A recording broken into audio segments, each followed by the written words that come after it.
Good morning. So, I want to tell you about the Stuck in the Rut webinar that's happening on the 7th of September, 6:30 South African time until 8:30. And the recording will also be made available if you can't make it live or are in a different time zone. You just still need to book and then opt for the recording by sending me an email once you send the proof of payment. Okay. So, basically, what I'm going to discuss in this webinar is I'm going to talk again and always about the cyclical nature of creativity, but specifically focused on what happens when we are in a creative winter.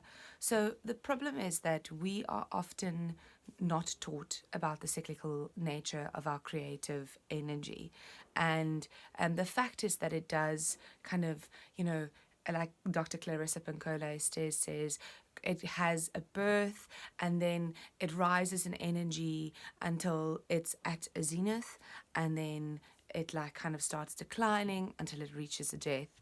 And what often happens when we reach that death is that we start thinking, am I ever going to create again? We feel the nothingness instead of inspiration, and we're scared. We're like, are we ever going to feel the energy again, the excitement to create again, feel the inspiration again?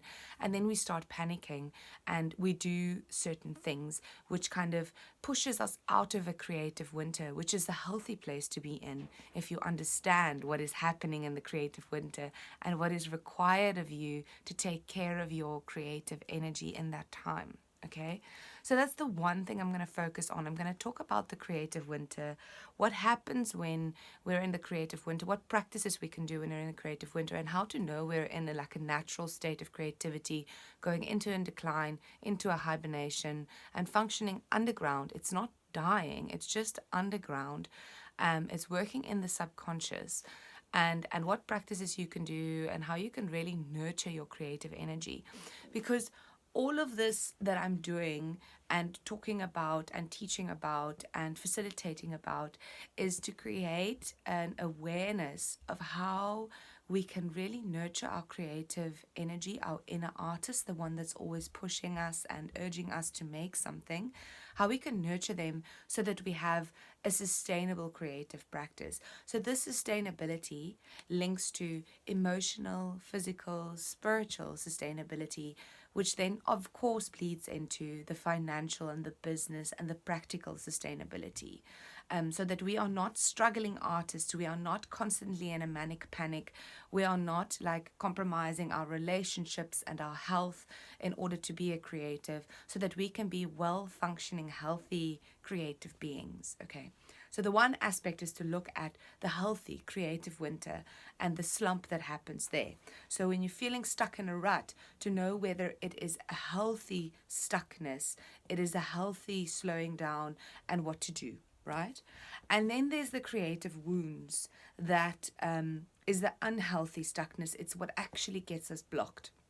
So most of us have some creative wounds. Creativity in the world is really misunderstood, and we've kind of separated ourselves from this natural ebb and flow of creativity and bringing creativity into our everyday lives. So there is these messages going around in the world that we are exposed to as children that are often sound something like, it's a waste of time, you are not competent in anything else but creativity, but you're not going to be able to survive on it. Or, maybe specific things like people that criticized you at specific points, a teacher that said something, a project that really hurt. There is a multiple kind of wounds that we can have, and this is really individual, but there is a way to identify when you're in a creative wound. And what happens when we don't know that we've been triggered, or creative wound has been triggered, is we're kind of going on with our business as a creative, and then something happens and that wound is triggered in us, and if we're aware of it, we know kind of what to do. We can create a container around it, we can create a safe space around it, and we can work with the hurt that comes up so as to not get blocked and stop. But what often happens is we are not aware that we were triggered, and we start internalizing the stories that our mind tells us that used to be strategies to help us, so maybe it says something like, you need to put this aside and you need to focus on real business now, or you need to, something like that. And it's not coming from a healthy place. It's coming from actually feeling hurt, and then kind of our minds taking over and trying to kind of help us out of this hurt. And then we start believing we're not good enough, or we go into perfectionism, or we go into comparison, or we go into competition, or whatever it is that happens for you. And I'm going to talk about examples of how these wounds play out and what you can do to really create a safe space for your inner artist, and how to work with these wounds so that you're not blocked, okay? So we're going to talk through this process. I'm kind of outlining what I'm going to talk about, but I also want to share with you the motivation behind why an online webinar, right? So I've been thinking about this a little bit, and I really like, as an artist, to consume media while I'm busy painting. So I listen to podcasts often, and YouTube videos and series and whatever, and kind of audiobooks, and use the creative time to also kind of study in the background. And it's nice because it's like a relaxing thing that you're busy with. So I feel like I'm more receptive also to the content. And what happens when we stuck, whether in a creative winter or in triggered by a creative wound, and actually feel blocked, is that we stop going to our studios altogether, right?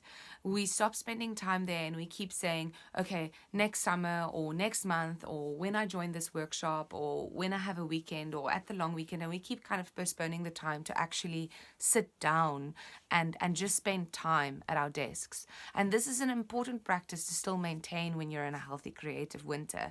You still need to show up for your creative artist, and we're going to talk about how to show up for your creative artist in a constructive way during this webinar. But in general, it's a really, really good practice to just keep going to your studio space, keep showing, even if that is your visual diary, showing up for your creative in the way that you are used to, okay? So the idea with these webinars, because I'm going to do a series, and I'm going to try and do them like 2 weeks apart from each other, so you have time to integrate. But the idea is that I am there.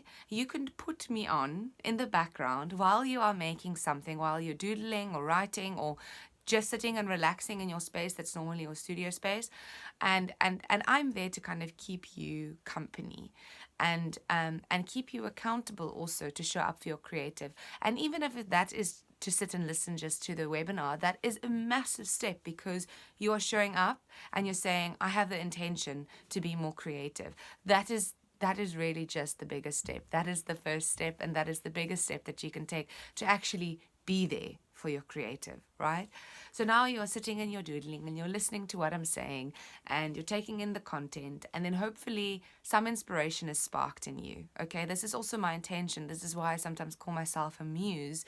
I'm so passionate about the creative process that I like to catalyze it. I like to spark it. So hopefully through this webinar, through my sharing of my own practice and my own wounds and my own processes and ideas of how you can kind of work through these things, you will be sparked to feel inspired. And then you're there in your space already, okay? And then you can just start making. And even if it just doesn't happen this time, and you just kind of sit and maybe you take notes and maybe you reflect, then in the next one, which is potentially going to be about starting. So I'm going to talk about all the different ways that we block ourselves around starting, but I'm still thinking about the theme for the next one.